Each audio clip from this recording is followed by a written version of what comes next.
স্বাগত জানাচ্ছি flavours of কলকাতায়। সাথে আছি আমি নন্দিনী। আমার আজকের রেসিপি খেজুর গুড়ের পায়েস। শীতের শ্রেষ্ঠ খাবার এই খেজুর গুড়ের পায়েস। সবাই আমরা এই পায়েস বানাতে জানি।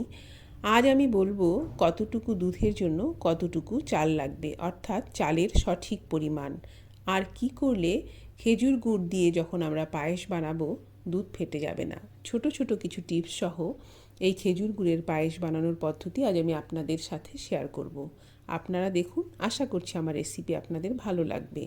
আসুন তাহলে শুরু করি।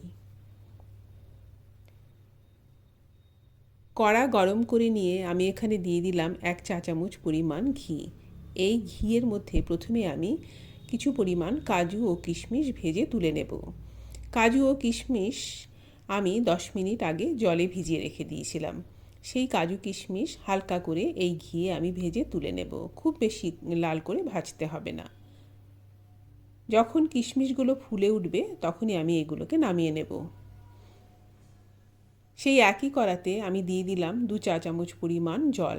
এবার দিচ্ছি 1 লিটার পরিমাণ দুধ।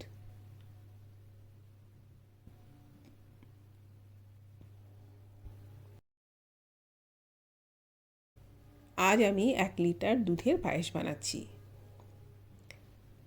দুধটা যখন হালকা গরম হয়ে যাবে, মানে কুসুম গরম হয়ে যাবে, তখন এই দুধের থেকে 2 থেকে 3 হাতা দুধ আমি একটা বাটিতে তুলে রাখবো।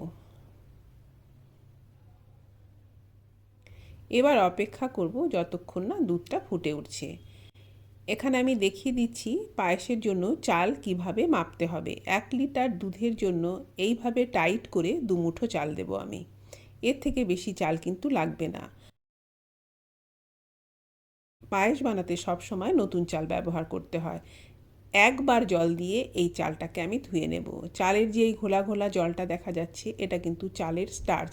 এই স্টার্চ যদি ধুয়ে ফেলা যায় তাহলে কিন্তু পায়েস আঠালো হবে না। একবার ধুয়ে নিয়ে ভালো করে জল ঝরিয়ে নিয়েছি। এবার 1/2 চামচ পরিমাণ ঘি দিয়ে এই চাল আমি মেখে রাখবো। ঘি দিয়ে চাল মাখিয়ে রেখে দিলে কি হবে, যখন এই চাল আমি দুধে দেব তখন চাল একটার গায়ে একটা জড়িয়ে যাবে না, বা দুধের নিচে বা কড়ার নিচেও আটকে যাবে না।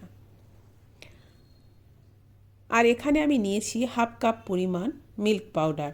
সেই যে আমি কুসুম গরম দুধটা তুলে রাখলাম, সেই দুধ দিয়ে এই মিল্ক পাউডার আমি খুব ভালো করে গুলে নেব। পায়েস বানাতে তো আমরা সবাই জানি, তবে ছোট ছোট কিছু জিনিস আছে যেইগুলো ফলো করলে আপনার হাতের বানানো পায়েস খেতে এত ভালো হবে যে সবার সবার ভালো লাগবে।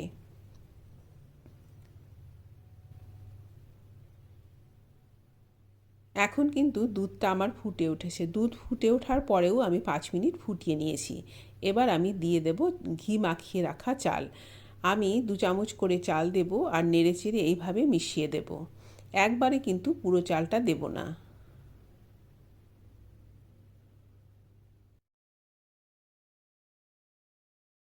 পায়েস বানাতে সব সময় নতুন চাল ব্যবহার করতে হয়, আর পোলাও বানাতে পুরনো চাল। এখন তো শীতকাল চলছে, দোকানে নতুন গোবিন্দভোগ চাল পাওয়া যাচ্ছে। আপনারা সেই নতুন গোবিন্দভোগ চাল কিনে আনবেন পায়েস রান্না করতে হলে। পুরনো চাল দিয়ে কিন্তু পায়েস রান্না করলে সেটা আঠালো হবে না। নেড়ে চেড়ে অপেক্ষা করব যতক্ষণ না চালটা ফুটছে। চালটা কিন্তু আমার এখানে পুরোপুরি সেদ্ধ হয়ে গিয়েছে। এবার আমি দিয়ে দিলাম গুলে রাখা মিল্ক পাউডার।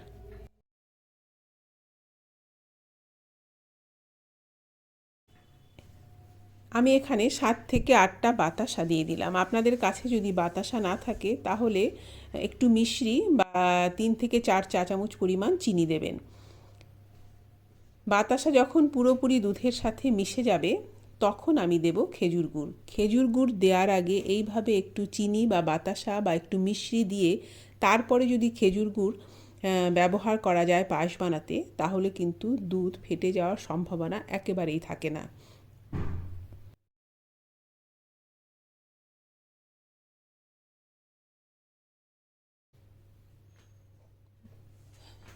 বেশ অনেকক্ষণ পরে যখন খেজুর গুড় পায়েসের সাথে বা দুধের মধ্যে পুরোপুরি মিশে গিয়েছে, তখন আমি দিয়ে দিলাম ভেজে তুলে রাখা কাজু ও কিশমিশ, আর দিয়ে দিয়েছি 2 পিঞ্চ পরিমাণ লবণ। যে কোনো মিষ্টি খাবারের স্বাদটাকে ব্যালেন্স করবে এই লবণ।